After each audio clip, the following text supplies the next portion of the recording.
Putin starts new 6-year term with challenge to the West.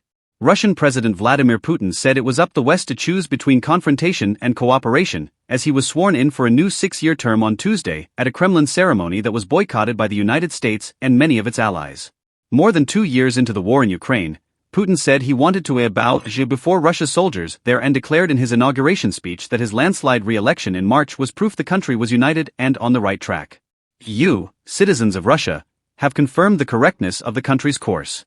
This is of great importance right now, when we are faced with serious challenges, he told dignitaries in a gilded Kremlin hall where a trumpet fanfare sounded to greet his arrival.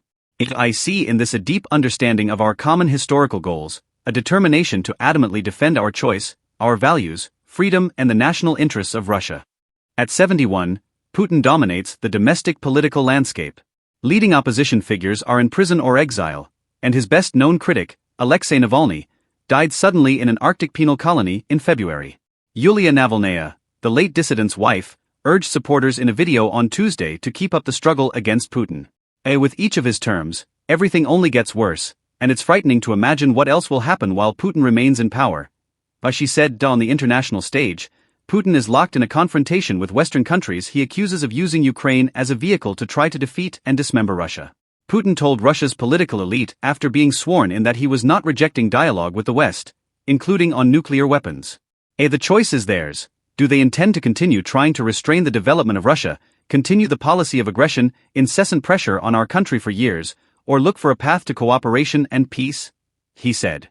With Russia's troops advancing gradually in eastern Ukraine, the top U.S. intelligence official said last week that Putin appeared to see domestic and international developments trending in his favor and the conflict was unlikely to end anytime soon. It remains unclear how far Putin will seek to press the war and on what terms he might discuss ending it, decisions that will depend in part on whether Joe Biden or Donald Trump wins the U.S. presidential election in November. Ukraine says peace can only come with a full withdrawal of Russia's troops, who control nearly 20% of its territory.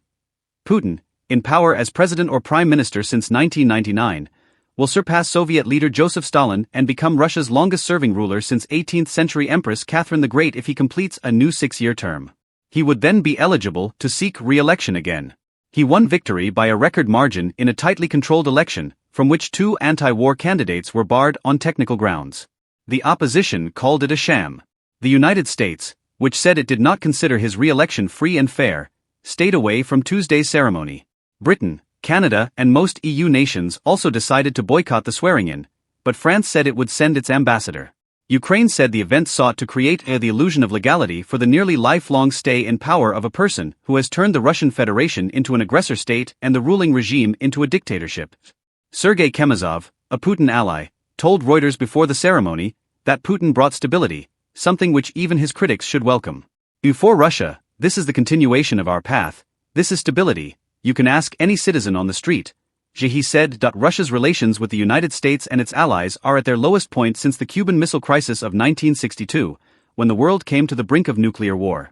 The West has provided Ukraine with artillery, tanks and long-range missiles, but NATO troops have not joined the conflict directly, something that both Putin and Biden have warned could lead to World War III. Underscoring the rise in nuclear tensions, Russia said on Monday it would practice the deployment of tactical nuclear weapons as part of a military exercise, after what it said were threats from France, Britain and the United States. One of the decisions awaiting Putin in his new term will be whether to seek to renew or replace the last remaining treaty that limits Russian and U.S. strategic nuclear warheads. The New START agreement is due to expire in 2026. In line with the Constitution, the government resigned at the start of the new presidential term. Putin ordered it to remain in office while he appoints a new one which is expected to include many of the same faces.